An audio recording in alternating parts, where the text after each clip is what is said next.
வணக்கம். ஆகாஷ்வாணி புதுச்சேரி செய்திச் சுருக்கம் வாசிப்பவர் ஸ்ரீவித்யா ஸ்ரீனிவாசன். ஐரோப்பிய ஒன்றியம் மற்றும் அமெரிக்காவுடனான இந்தியாவின் வர்த்தக ஒப்பந்தங்கள் நிலையான வளர்ச்சி மற்றும் நம்பிக்கையை ஏற்படுத்துவதாக உள்ளது என்று பிரதமர் திரு நரேந்திர மோடி கூறியுள்ளார். அவர் நேற்று மாநிலங்களவையில் குடியரசுத் தலைவர் உரைக்கு நன்றி தெரிவிக்கும் தீர்மானத்தின் மீதான விவாதத்திற்கு பதிலளித்து பேசுகையில் இவ்வாறு கூறினார். நாடு முழுவதும் உள்ள தேசிய ஆடை வடிவமைப்பு தொழில்நுட்ப நிறுவனங்களில் இளநிலை, முதுநிலை, PhD படிப்புகளுக்கான நுழைவுத் தேர்வு வரும் 8ஆம் தேதி நடைபெற உள்ளது. இதற்கான நுழைவுச் சீட்டினை exams.nta.nic.in என்ற இணையதளத்தில் பதிவிறக்கம் செய்து கொள்ளலாம்.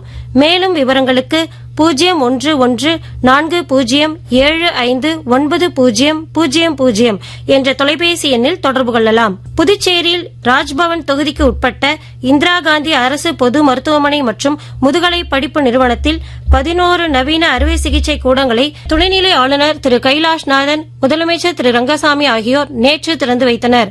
நவீன உபகரணங்களை கொண்டு நிறுவப்பட்டுள்ள இந்த அறுவை சிகிச்சை கூடங்கள் மூலம் நோயாளிகளின் காத்திருப்பு நேரத்தை குறைக்கவும் பொதுமக்களுக்கு தரமான சுகாதார சேவையை வழங்கவும் முடியும்.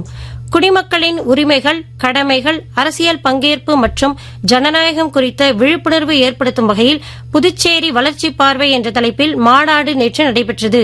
இதில் கலந்து கொண்டு உரையாற்றிய புதுச்சேரி முன்னாள் துணைநிலை ஆளுநர் டாக்டர் கிரண்பேடி, புதுச்சேரி இளைஞர்கள் வேலை தேடுபவர்களாக இல்லாமல் வேலைவாய்ப்பினை ஏற்படுத்துபவர்களாக மாற வேண்டும் என்று கூறினார். புதுச்சேரியில் சமீபத்தில் நடைபெற்ற வாக்காளர் பட்டியல் சிறப்பு தீவிர திருத்தப் பணியில் 85,531 பேர் வாக்காளர் பட்டியலில் இருந்து நீக்கப்பட்டுள்ளனர்.